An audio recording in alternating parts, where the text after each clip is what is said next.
Merci. La parole est à Jean-Marc Ayrault. Merci, Monsieur le Président.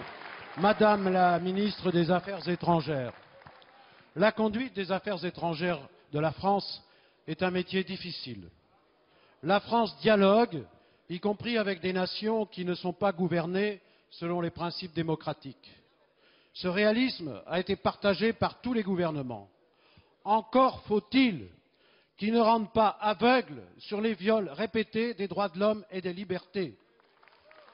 Il est ainsi incompréhensible que Nicolas Sarkozy ait cru bon de faire l'éloge en avril 2008 à Tunis, et je cite, d'un régime engagé dans la promotion des droits universels et les libertés fondamentales au moment où Ben Ali renforçait le caractère policier de ce régime.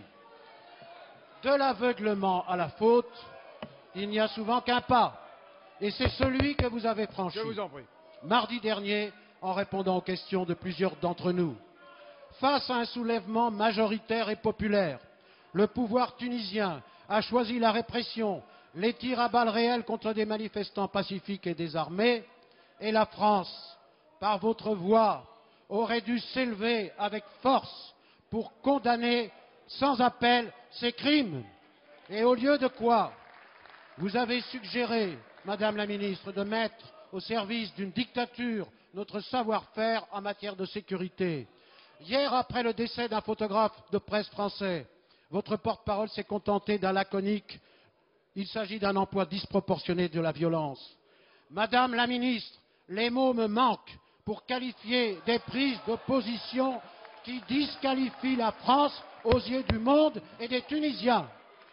Alors, Madame la Ministre des Affaires étrangères, ma question est très précise. Par ces déclarations, engagiez-vous la parole de la France? Représentiez-vous fidèlement la pensée du chef de l'État? Si ce n'était pas le cas, quelles conséquences comptez-vous en tirer sur le plan personnel? Monsieur le Premier ministre.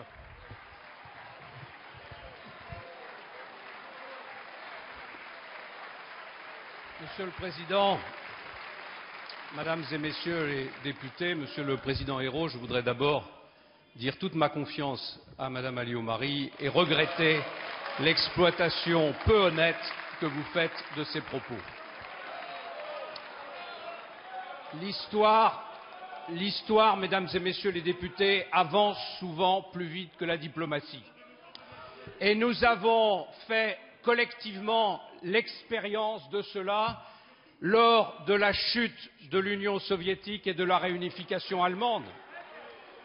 La révolution tunisienne, d'une certaine façon, nous le rappelle. J'entends les critiques que vous formulez et je pourrais, pour y répondre, citer de larges extraits du très beau discours de Lionel Jospin en octobre 1997 lorsqu'il recevait à Matignon le président Ben Ali. Je pourrais aussi évoquer le satisfecit donné au gouvernement de M. Ben Ali par Dominique Strauss-Kahn en octobre 2008, quelques minutes après avoir reçu des mains du chef de l'État tunisien une haute décoration. Mais je ne le ferai pas, parce que ça n'est pas à la hauteur du défi que le peuple tunisien doit relever.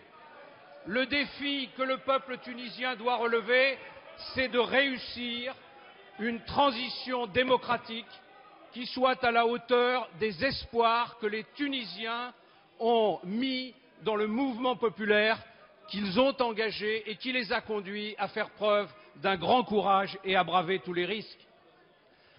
Le sort de la Tunisie est entre les mains des Tunisiens. Mais le rôle de la France, c'est d'accompagner la Tunisie sur le chemin difficile de la démocratie.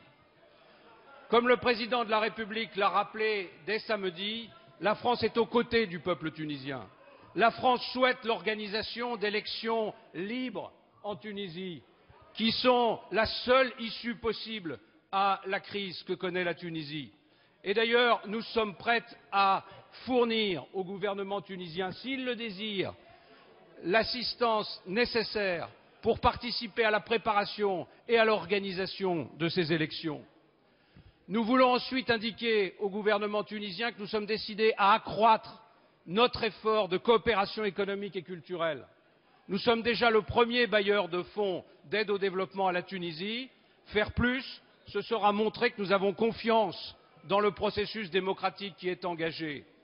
De la même façon, ce sera montrer que nous avons confiance dans le peuple tunisien que de dire aux nombreux Français qui résident en Tunisie que nous les encourageons à rester, à demeurer en Tunisie.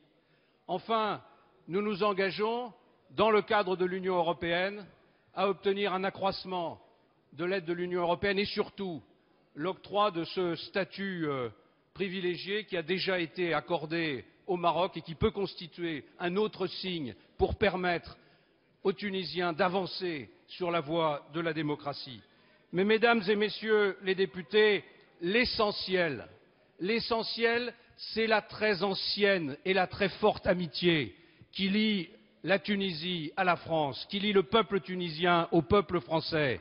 Ce peuple tunisien, ce peuple fier, ce peuple courageux, ce peuple auquel nous lie un héritage millénaire, eh bien nous voulons solennellement ensemble lui dire que tout est plus fort, que cette amitié est plus forte que tous les régimes et que nous continuerons de l'aider. Enfin, j'aimerais que l'opposition n'ait pas deux discours d'une région à l'autre de l'Afrique et n'oublie pas qu'il y a en ce moment en Afrique un chef d'État qui a volé les élections et qui doit subir les mêmes critiques de la part de tous les bancs de l'Assemblée nationale.